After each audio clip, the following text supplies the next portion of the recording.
Samedi 20 janvier, Madame, Monsieur, bonjour. Voici les titres de votre journal. Coopération et renforcement des relations stratégiques entre l'Algérie et le Nigeria. Ahmedou Yahya a reçu ce matin le ministre des Affaires étrangères nigérian, Geoffrey Onyeama.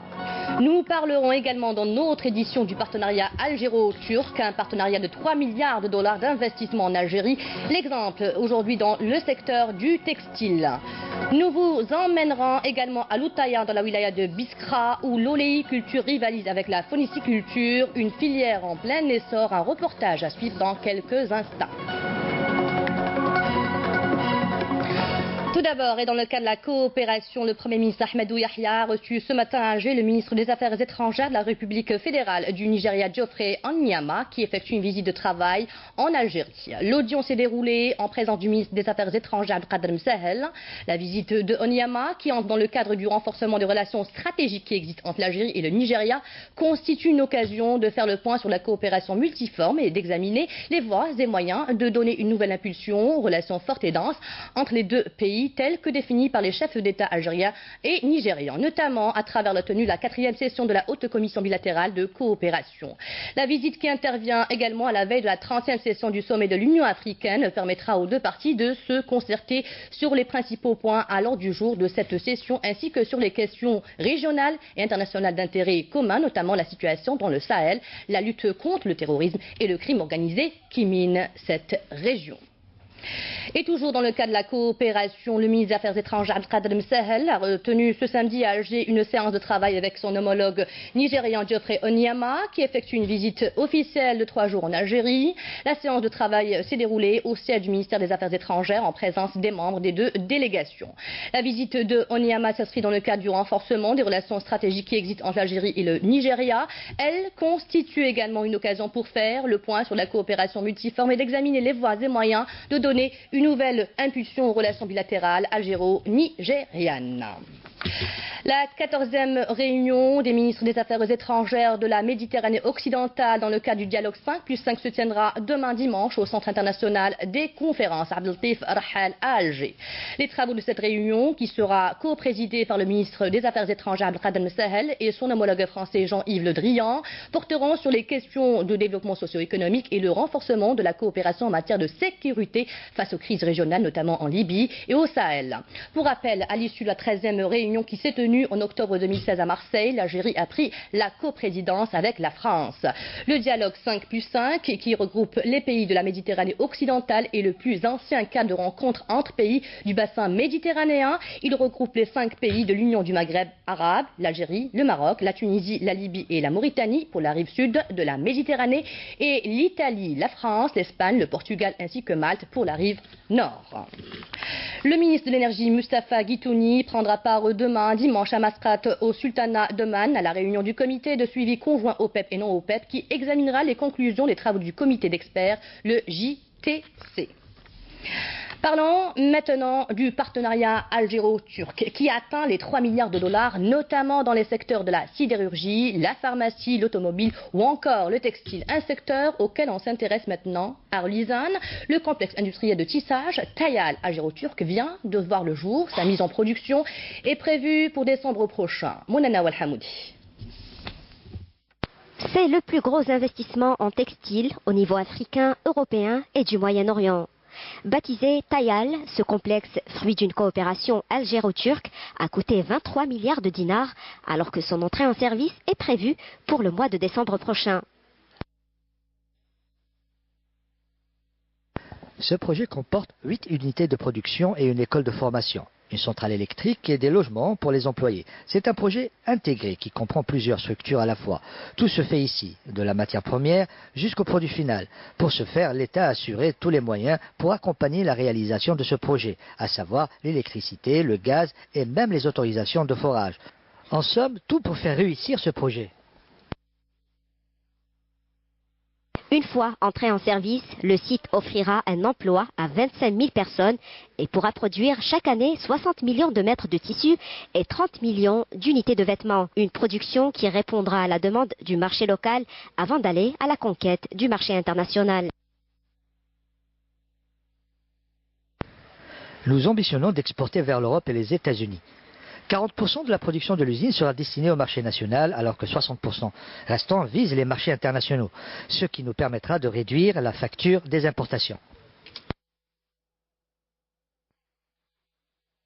La deuxième étape de ce gigantesque projet comprendra la réalisation de 10 autres usines qui se chargeront de la production de toutes sortes de tissus, de broderies et de prêt-à-porter. Alors présent à Biskra et plus précisément dans la localité de Loutaya, l'oléiculture, une filière en plein essor notamment dans le sud du pays à la faveur des réformes qu'a connues le secteur de l'agriculture et l'engouement des agriculteurs pour cette filière qui totalise plus de 3 millions d'oliviers dont plus de la moitié sont productifs sur une superficie de plus de 13 000 hectares dont 33% pour la wilaya de Biskra qui occupe le premier rang. Exemple de cette réussite avec Badia Amarni dans ce reportage. À Biskra, plus précisément à Loutaya, Nasr Mbarek, et en dépit des difficultés que peut connaître la filière oléicole, a réussi son challenge et réalisé sa propre exploitation agricole. 3000 oliviers de variété Ferdel ont été plantés et ont déjà donné leurs fruits. Mais l'absence d'électricité, de forage et des pistes entrave quelque peu cette activité. Nous avons planté ces arbres il y a une dizaine d'années et nous souffrons vraiment, mais alhamdoulilah, nous avons pu récolter des olives et de l'huile. La récolte cette année a été bonne. Nous souhaitons que l'État nous aide en ce qui concerne les routes, les autorisations de forage et l'électricité. Nous n'avons pas besoin que l'État nous donne de l'argent, mais juste nous accompagner. Et c'est à Loutaya, cela fait près de 14 ou 15 ans que pas un seul mètre de route n'a été réalisé pour les agriculteurs. Ils nous ont complètement oubliés, alors que le fellah est la colonne vertébrale du pays.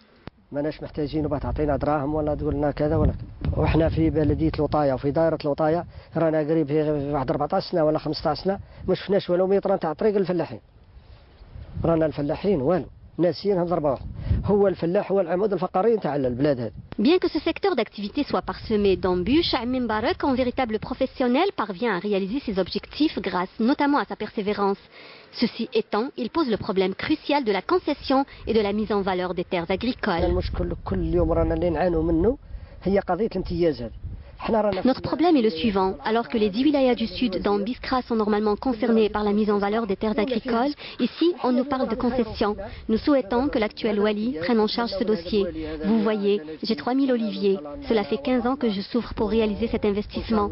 Si on applique la concession, je laisse tout tomber. وراني في قريب 14 سنه ولا 15 سنه وانا نعاني من هذه كونت هذه المزرعه هذه لو كانت تعود في امتياز نهرب عليها ونخلص. À Biskra et bien d'autres régions du sud du pays, tout pousse, pour peu que les moyens soient au rendez-vous. Patrimoine et vestiges, El Oued, connu pour ses coupoles, on l'appelle d'ailleurs la ville des 1000 coupoles, une architecture typique qui tient compte des caractéristiques climatiques de cette région saharienne. Mais ce magnifique patrimoine risque de disparaître s'il n'est pas préservé. Une mission à laquelle s'attelle notamment l'association El Henna pour le rayonnement culturel qui veut restaurer les maisons anciennes et en faire des maisons d'hôtes. Regardez ce reportage de Amal Bouarba. La ville aux 1000 coupoles, c'est ainsi qu'on surnomme El Oued et celui-ci est bien. Ces coupoles qui couvrent les bâtisses entourées de dunes de sable lui donnent un charme unique et cette architecture typique de la région a longtemps subjugué bien des visiteurs et des artistes. On voit que les coupoles parce que c'est une structure qui était initiée à Souf. Cette structure-là, elle est autostatique. Une part technique, surtout vers les tempéries telles que le sable, parce qu'il y a trop de vent de sable dans la région, donc pour que le sable ne s'accumule pas sur la toiture. Elle dégage l'air chaud, vu que la région se caractérise par une grande forte chaleur. Donc cette coupole-là, elle accumule la chaleur, le reste de la chambre est... C'est un microclimat. Mais cet héritage ancestral est menacé de disparition compte tenu de l'urbanisation anarchique et incontrôlée, comme dans beaucoup de villes algériennes. Toutefois, nombreux sont les natifs de cette région qui veulent ardemment préserver ce riche patrimoine. L'association culturelle El Henna a fait sienne cette noble mission, sauvegarder et promouvoir le modèle authentique d'urbanisme local, si cher aux soufis. Dans une maison traditionnelle que nous avons préservée, où il y a les arcades, il y a les coupoles, il y a la hiré. Nous avons préservé parce qu'il faut la maintenir et la réparer tout le temps. Et on compte en faire un gîte et une maison d'hôtes pour les gens qui viennent de toutes parts, que ce soit d'Algérie, que ce soit de l'étranger. Et on l'a rattaché à un projet que nous sommes en train de réaliser, qui est un centre culturel qui se trouve toujours ici à Kouiné. Préserver ces maisons traditionnelles et en faire des maisons d'hôtes, une manière d'attirer davantage de touristes dans cette région aux multiples atouts. On travaille sur le tourisme saharien qui ne demande pas des moyens, juste nous avons tout la plateforme, c'est-à-dire concernant le paysage, les palmiers, on a les trucs traditionnels, la cuisine traditionnelle de la région, c'est-à-dire c'est très simple. Autant dire que la préservation du patrimoine architectural d'El-Oued est plus que jamais d'actualité, d'autant qu'il contribue à la promotion du tourisme culturel et au développement local. Place au sport maintenant et les résultats du championnat d'Algérie professionnelle Ligue 1 et Ligue 2. Des résultats présentés par notre collègue de la rédaction sportive Hakim Kachroud. Hakim, bonjour. Bonjour Fella, bonjour à toutes et à tous. Et oui, vous l'avez dit Fella, hier on a joué pour le compte de cette 17e journée du championnat professionnel Mobilis Ligue 1 qui se poursuit ce samedi. Et hier, l'US Biskra et l'USM Al-Harrach qui soufflent un peu sans s'éloigner de la zone rouge des relégables. L'US Biskra qui s'est imposé face à la GS Saoura, le dauphin du championnat d'Algérie sur le score d'1-0 grâce à la nouvelle recrue à la 21e minute de jeu, et l'USM Al-Harrach dans le derby algérois, vous allez le voir, grâce à un beau but signé Hadj Bouguesh qui s'est imposé face au Chabab Riadi de Belouizdad sur le score d'1-0. On vous rappelle également que le Chabab Riadi de Belouizdad a raté l'occasion d'en revenir dans ce match en ratant un penalty à la 80e minute de jeu. De l'autre côté, l'AGS Kabylie, pour sa part, a été tenue en échec à domicile par l'USM Blida sur le score d'1 partout. C'est Bouhnich, 39e, qui avait ouvert la marque contre son camp pour l'AGS Kabylie, et c'est Frioui qui avait égalisé à la 71e minute de jeu. Ce samedi, d'autres belles affiches à suivre sur les chaînes de la télévision algérienne, avec ce samedi à partir de 16h le derby entre l'USMA d'Alger et le Nasser Hussein Dey. Ce sera à partir de 16h sur Canal Algérie au stade du 5 juillet. Sur la chaîne A3, le MC Oran également à 16h reçoit le Parado Athletic Club. Sur la chaîne nationale à 16h, vous pourrez suivre la confrontation et le derby de l'Est entre le CS Constantine et le DRB Tajnant. Et le match tant attendu à partir de 19h, la big confrontation au stade du 8mai-45 du côté de Sétif qui reçoit le Mouloudia d'Alger. Au classement général et provisoire, le CS Constantine reste en tête du classement avec 32 points. Et au bas du classement, Blida, malgré son match nul hier face à la GS Kabylie, reste lanterne rouge avec seulement 9 points. Vous avez parlé de Ligue 2, on a joué également pour le compte de la Ligue 2 avec l'AS Ain Melilla et le Mob de Béjaïa qui renoue avec la victoire pour le compte de la 17e journée. Mais la meilleure opération, c'est le Cap Borj Bouarerech qui l'a réalisé et qui a fait la meilleure opération de cette journée grâce à sa victoire face à la GSM Skikda dans le choc de cette 17e journée du championnat professionnel Mobilis Ligue 2, 2-0.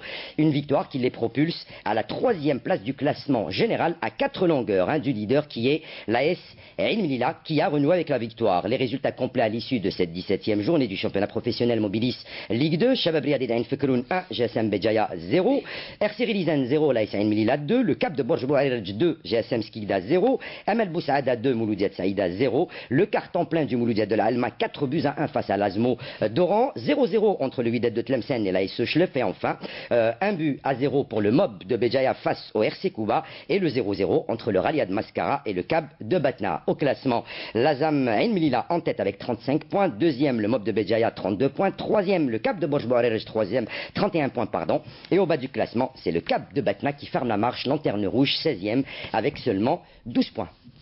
Autre sport, le handball et les championnats d'Afrique qui se dérouleront au Gabon. Et bon début au 7 national Hakim. Et oui, avec cette 23e édition du championnat d'Afrique de handball qu'abrite le Gabon depuis le 17 janvier. Et bon début, vous l'avez dit, pour le 7 national. En 3 matchs, les Verts ont réussi à s'imposer par 2 fois et ils ont perdu face au pays organisateur. L'Algérie, pour son premier match, s'était imposée face au Cameroun sur le score de 31-23. Ils avaient perdu face au pays organisateur, le Gabon, pour la deuxième journée sur le score de 26-25.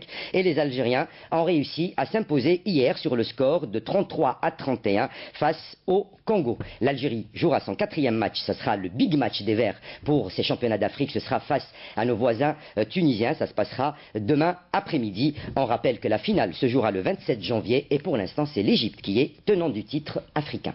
Et on termine, Hakim, avec le noble art et un bon combat est prévu ce soir, Hakim, n'est-ce pas? Et oui, c'est de la boxe professionnelle avec le boxeur professionnel algérien Mohamed Yassa qui affrontera le Paraguayen Victor Cardozo Coronel ce samedi à partir de 17h à la salle Harsha Hassan. Un combat comptant pour les championnats du monde de boxe professionnelle version Royal Boxing Organization RBO super léger. Cette soirée dédiée à la mémoire du regretté le Moudjahed Abdelkirim Suissi est organisée sous le patronage du ministère de la Jeunesse et des Sports. Une conférence de presse a été organisée hier vendredi au complexe sportif Rermoul Alger en présence des deux boxeurs et le promoteur organisateur des combats professionnels. Mohamed Yassa va essayer d'ajouter un titre international à son palmarès déjà très riche en amateur. Yassa, 40 ans, a été champion d'Afrique à 2 reprises, 2003-2007, avant d'embrasser une carrière professionnelle devenant champion du monde NBA en 2004 et champion international IBF en 2005. En 20 combats professionnels, Yassa a remporté 18 victoires dans 10 avant la limite contre 2 défaites. La soirée comprendra en outre d'autres combats dans le cadre du championnat professionnel. Merci à vous, Hakim Kachroud. Et c'est la fin de cette édition préparée par la rédaction de Canal Algérie. Merci à vous de l'avoir suivi. Dans quelques instants, les prévisions météo de Farid Chir. Bonne semaine et au revoir.